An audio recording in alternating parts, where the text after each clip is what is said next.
What if I told you that for years the US government secretly tried to control the human mind? Not in movies, not in fiction, but in real life. In the early years of the Cold War, fear was everywhere. The United States believed its enemies had discovered ways to break people, to control thoughts, to turn humans into weapons. And so, the CIA made a decision. If mind control was possible, they had to master it first. This is the story of MKUltra, a program so secret that even today parts of it remain hidden. It all began in 1953. The director of the CIA at the time, Allen Dulles, approved a project unlike anything before it. The goal was simple but terrifying: find a way to control human behavior. Scientists, doctors, and researchers were secretly recruited. Universities were involved, hospitals were used, and everything was hidden under fake names and front organizations. Most people had no idea they were part of an experiment. One of the main tools used in MKUltra was a drug called LSD. At the time, LSD was still new and not well understood. The CIA believed it could unlock the mind, break down resistance, and make people easier to control. So they began testing it.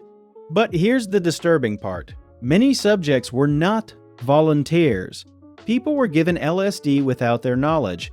In some cases, it happened in ordinary places: bars, offices, even safe houses set up by the CIA. In one operation, later known as Operation Midnight Climax, the CIA hired individuals to lure targets into rooms where they would secretly be drugged. Agents would then watch from behind one-way mirrors, recording how the person reacted. Some people laughed uncontrollably, some became paranoid, some experienced complete psychological breakdowns. And the experiments didn't stop there.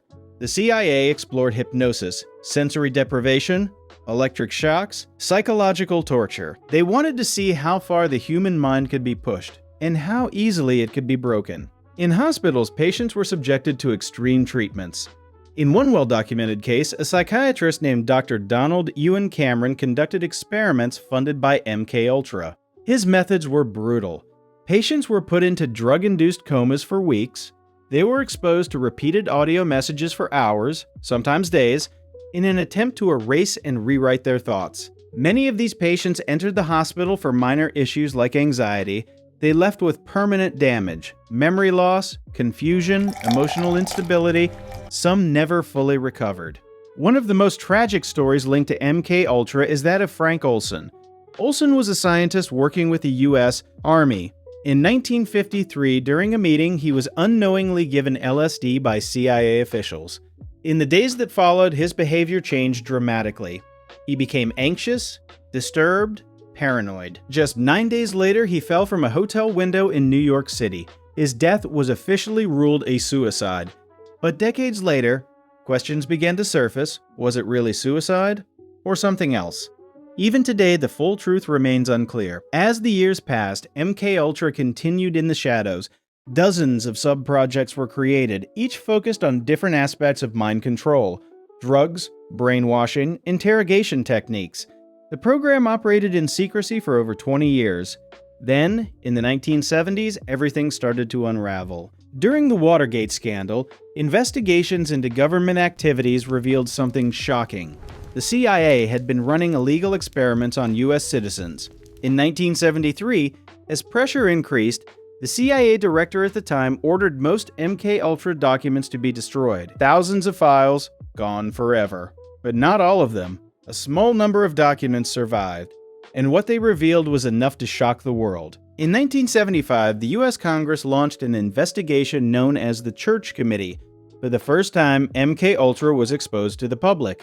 People learned that their own government had conducted secret experiments, often without consent. The reaction was outrage. How could this happen? How could it stay hidden for so long? The CIA later admitted that MKUltra existed, but many details remain unknown.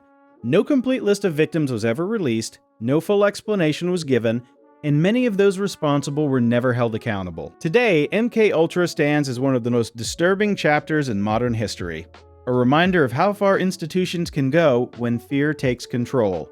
And a question still lingers. If this much was hidden before, what else might still be hidden today?